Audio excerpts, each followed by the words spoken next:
Որմուտը մարգամտի ես քոչապ շնորհք ունեմ, կարամ տուտամ մտնի, թող գնա, բայց իրան բար չեմ ասել, եկել։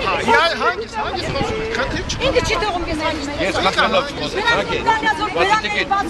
ես խնդրելով մոտեցած ես, ես խնդրելով։ Մի խնդիր չեմ ուզում, քո խնդրանքը չեմ ուզում, ես չեմ ներկում տրանսպորտի գուշել։ Դու դրա փոխարեն որ դայնել են լացի ծաղայ։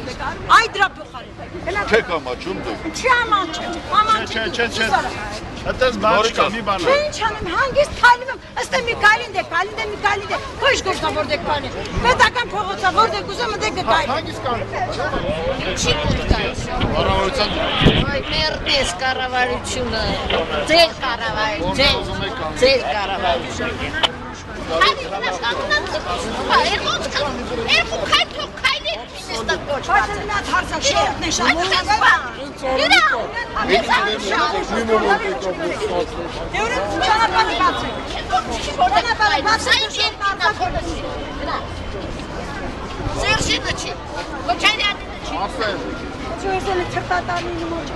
Իհարկե շատ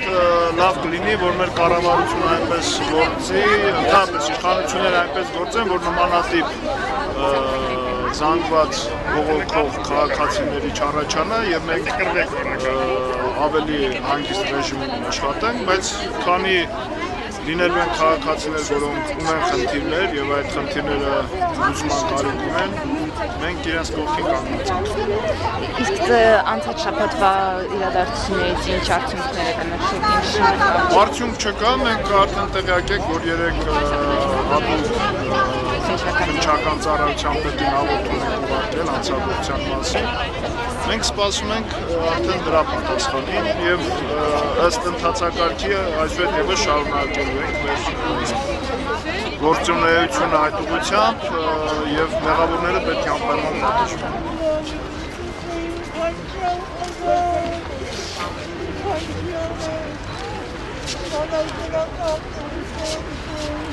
Մեկին հանում են, տանում են կադաստր,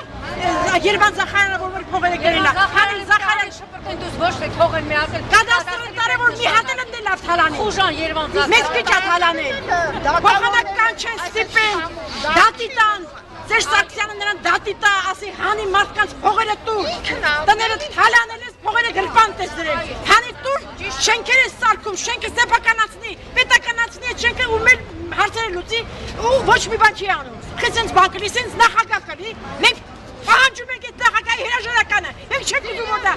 մնա նախագահ, մեզ համար, ոչ մի Հայաստանի, ոչ մի քաղաքացի չի ուզում որ դա նախագահ։ Մեզ պետք է Երևանի բնիկ բնակիչ լինի, ոչ թե ուրիշները զգացնել նախագահ լինի, կիսա թուրք, կիսա հայ, նախագահները մեզ պետք չէ։ Կեղծիկներով, կեղծեցին, թվերը գրեցին, տրվեց, ոչ մեկը նրան չի տրվել, ոչ մեկը։ Պաշտոնական վարկած նեղել է էլեկտրահարում, իբր թե մենք ապրել ենք Ռուսաստանում, 10 տարի ապրում ենք Ռուսաստանում, իմ տղան Ռուսաստանից, ջուդոյից սպորտսմեն տղա, ինստիտուտի երկրորդ կուրսի ուսանող, լսելով մեր նախագահի ուղերձը, նախկին պաշտպանության նախարար Սերժ Սարգսյանի ելույթը, ասեց մամ ջան, ես գնամ հայրենիքից ծառայեմ, տեսնում ես ինչ լավ բաներ են խոստանում։ Տղա ջան ասեցի, մենք 2000 թվականից այդքան մութ ու ցուրտ տարիները ես քեզ պահեմ 88 թվի ծնված երեխա, ես քեզ ինչ ձևով պահեմ, հասցնեմ Ռուսաստան, մենք ես 10 տարի Ռուսաստանում ենք, դու նորից հետ ես գնում ես հայրենիքը։ Մամ ջան, չէ, ես պիտի գնամ։ Եկավ ու 9 ամիս հետո իմ երախու գլուխը կերան, ինչի եմ ասում կերան, որովհետև պաշտոնական վարկածն ասին էլեկտրահարում, այնինչ մարմնական այնպիսի վնասվածքներ, որոնք ես նկարել եմ դիահերձարանում և բոլորովին չի համապատասխանում իրականությանը, պաշտոնական վարկածին։ 2010 թվականի հունվարի 13-ին Արաջի Այցյանի դատարանը վճիռ կայացրեց, որ մեղադրում էին, արդարացրեցին, որտեղ, որ դեպքի վայրը հանդիսանում էր կապի հանգույցը, պետին ու պատասխանատու սերժանտին արդարացրեցին։ Դատախազը բողոքեց վերաքննիչ դատարան։ Վերաքննիչ դատարանը թողեց ուժի մեջ առաջի այցանի վճիռը։ Բողոքեց նախկին զինվորական դատախազ Արմեն Խաչատուրյանը, բողոքեց Վճռաբեկ դատարան։ Վճռաբեկ դատարանը չլսեց գործը, հետ վերադարձրեց, թողնելով առաջի այցանի վճիռը ուժի մեջ։ Հիմա ես ունեմ արդարացված վճիռ, մեղադրյալները արդարացվել են, ես ունեմ գերեզման, չունեմ իմ երախու մարդասպանը, ուրա։ Հունվարի 27-ին մեդալներ է շնորհում մեր ազգի նվիրյալ զինվորներին, հրամանատարներին, մարդասպաններին, որոնք իրանց թևի տակ են։ Իմ երախու դեպքը տեղի է ունեցել Վարդենիսի Զորամասում այն ժամանակ Էղելակորպուսի հրամանատար Հայկազ Բաղմանյանը եւ իր նստավարից 15 մետր հեռավորության վրա գազանաբար սպանել են իմ երախուն, ինքը այսօր չգիտի ինչ ա եղել իրականում, ասում է դեպքի, ես հանդիպել եմ իրան, դեռ արդեն 3 տարի անց, ասում է ես ինքս էլ այդ տրոսին ձեռք եմ տվել, ինձ էլ չի խփել, ինձ հոսանք չի խփել, բայց ոնց եղավ իմ երախու արունը ինչ գույնի էր, իմ երախուց հետո էլի ձեռք տվել, հոսանք չի խփել։ Ինչ են ուզում մեզանից, ինչ են ուզում, թող ասեն չեն կարողանում բացահայտենք։ Այդ հրամանատարները, այդ գեներալները այնպեսի մի թիկունք ունեն, որոնց թե կրիմինալն է, թե ինչա, բայց իմ երեխեն ինչ կրիմինալ։ Ես խնդրել առաջել եմ, եթե չեք կարողանում, ինձանից էլ կպրսնեք դուք։ Թողեք ես իմ երեխու շիրիմը հանեմ ու թողեմ ես Հայաստանի Հանրապետությունից գնամ, ապաստան խնդրեմ այլ հանրապետությունից։ Եթե չեն կարողանում իմ երեխու սպանության գործը բացահայտեն, ես ծնող եմ, ես իմանամ ինչ արել իմ երեխեն, որ արժանացել է գազանաբար սպանությանը։ 11-ից 15 պակաս իմ երեխեն ինչ գործ ուներ դրսում, Զորամասից դուրս, քուն հրամանից հետո, եթե իրականում պաշտոնական վարկածը այդ ժամին ա եղել, էլեկտրահարումը իբր այդ ժամին ա եղել։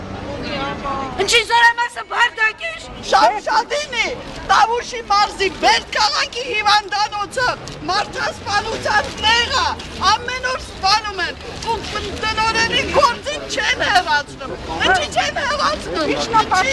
ինչի ասեք տենան, ես խիայից տվել, ինչ են ինձ տվել ես մեղադրանքը, ու ես ոստիկանության միջնորդագիրը, խորադիզում ծառայելավոր կա հիվանդանոցը մորթեն, Հորադիզը ծառայել ծանր տարիներին 94 թվի, եկել,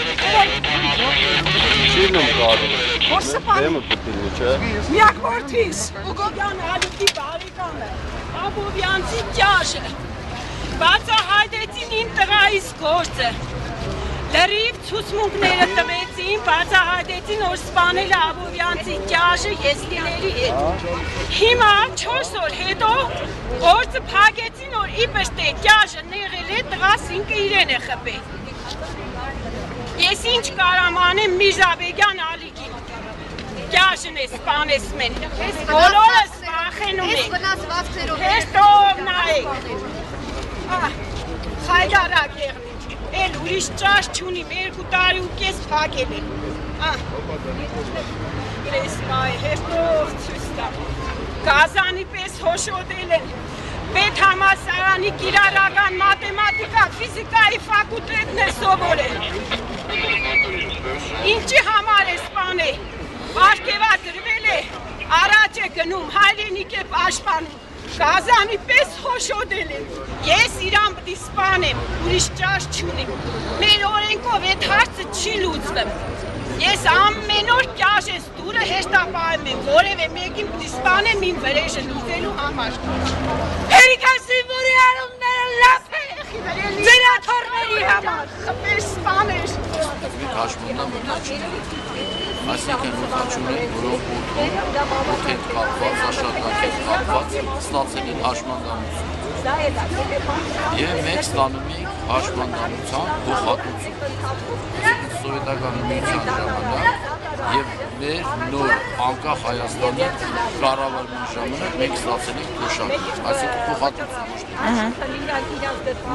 4 տարի 7 ամիսը արդեն մեզ ոչ մի փոխել չեն տվել։ Բոլոր դատարաններով, բոլոր ինստանցիաներով անցել ենք, որոշումներ եկա օգուտ մեզ, բայց սրանք անշատության են մատը։ Մենք ուրեմն 130 հոգի սկզբից, բայց երևի դուք գիտեք, որ օդաչուները երկար չեն ապրում, քանի որ իրանց աշխատանքը շատ ծանր է, շատ հազվագյուտ մարդիկ են, որ հասնում են մինչև 70 տարեկան։ Եվ պետությունը լավ հաշարկել է այս հանգամանքը։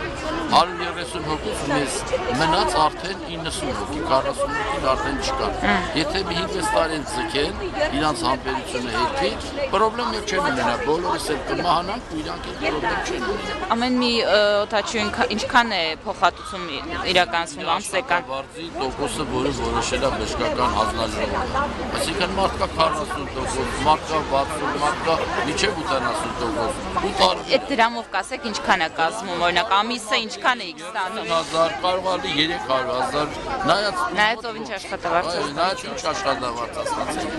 ինչ փոխհատուցում է ստանում։ Իհարկե, եթե գցեք ինքը հրամանատար է եղել, իր միջին աշխատավարձը բարձր է եղել, նա բարձր կստանա։ Բոլոր այն անձինք, ովքեր որ միավորվել են մի խնդրի շուրջ եւ իրենց բողոքի ձայնն են բարձրացնում, եթե որևիցե մեկը խոչընդոտում է այդ միավորման գործողություններին, դա քրեորեն հետապնդելի արարք է։ Ոչ միայն կուսակցությունների, այլ բոլոր այս խմբի մարդկանց, ովքեր որ հավաքվել են եւ միասնական ցանկանում են իրենց բողոքի ձայնը բարձրացնել, ոստիկանների կողմից բռնի ուժի կիրառմամբ այս բողոքի ձայնը լռեցնել, նույնպես քրեորեն հետապնդելի արարք է։ Եվ ինչքան էլ որ Հայաստանի Հանրապետության այս հատուկ քննչական ծառայությունը փորձի աճպարարությամբ զբաղվել, իսկ այս պահին մենք գնահատում ենք դա ոչ միայն աճպարարություն, այլ նաև հանցագործությունների կոծկում, եւ եթե նրանք ընթացք չեն տալիս բոլոր այն գործողություններին եւ համապատասխան ընթացք եւ համապատասխան վերաբերում, հետեւաբար նրանք կոծկում են այն հանցագործությունը, որը տեղի ունեցավ 1 շաբաթ առաջ։